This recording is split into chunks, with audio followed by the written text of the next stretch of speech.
Hello বন্ধুরা, আশার আলো কুকিং ভিডিও চ্যানেলে তোমাদের সবাইকে স্বাগত। বন্ধুরা, আজ আমি চলে এসেছি আবার একটি নতুন রেসিপি নিয়ে। তো চলো, আজ আমি করে দেখাবো কাঁচা মোরলার চচ্চড়ি। এই জন্য নিয়ে নিয়েছি আমি কিছু মোরলা মাছ, যেগুলো কেটে ধুয়ে পরিষ্কার করে রেখেছি। আমি এখানে কাঁচা মাছের চচ্চড়ি করব, তাই প্রথমেই নিয়ে নিলাম কিছু কুচো করে রাখা আলু। এবার দিয়ে দিচ্ছি কুচনো পেঁয়াজ,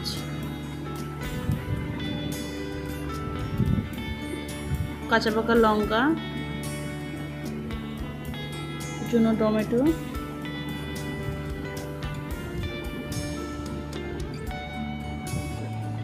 আর দিচ্ছি রসুন কুচি,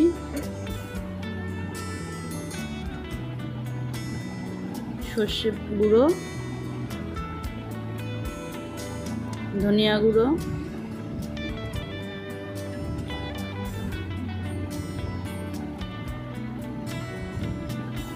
লবণ,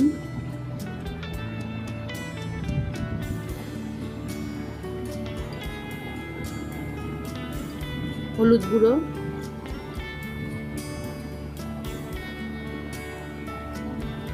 লাল লঙ্কার গুঁড়ো,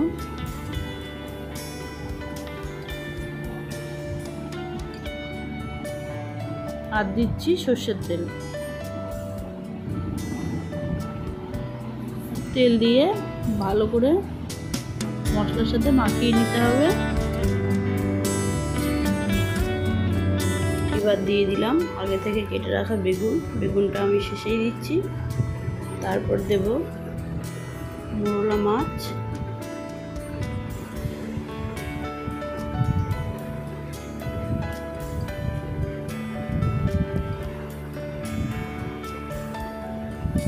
এবার মাছ দিয়ে আলু বেগুন সব একসাথে ভালো করে একটু মেখে নিতে হবে হালকা হাতে।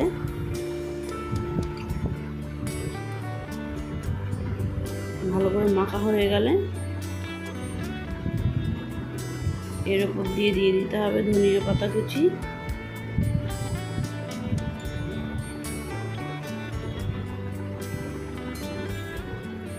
আর একটু জল দিয়ে 10 মিনিটের মতো ঢেকে রেখে দিতে হবে।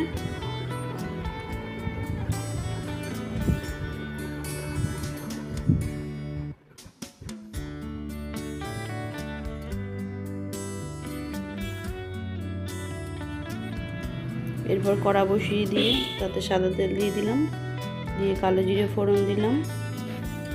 তেলটা ভালো করে গরম হলে তার মধ্যে দিয়ে দেব সেই মাছের মিশ্রণটা।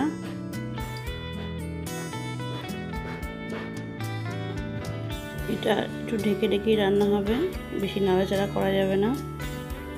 এখানে আমি আরেকটু জল অ্যাড করব আলু আর মাছটা সেদ্ধ হওয়ার জন্য।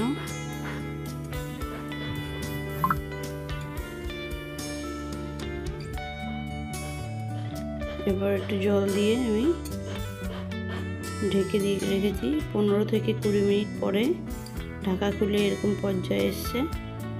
এবার এখান থেকে তুলে আমি সার্ভ করব। এরকম মাছের চচ্চড়ি গরম ভাতে প্রত্যেকে একবার খেয়ে দেখো, আশা করি ভালো লাগবে। যদি ভিডিওটি ভালো লাগে তাহলে লাইক কমেন্ট শেয়ার আর সাবস্ক্রাইব করতে ভুলো না। ভালো থেকো, সুস্থ থেকো। আজকের মতো টাটা। দেখা হচ্ছে অন্য কোনো রেসিপির সাথে।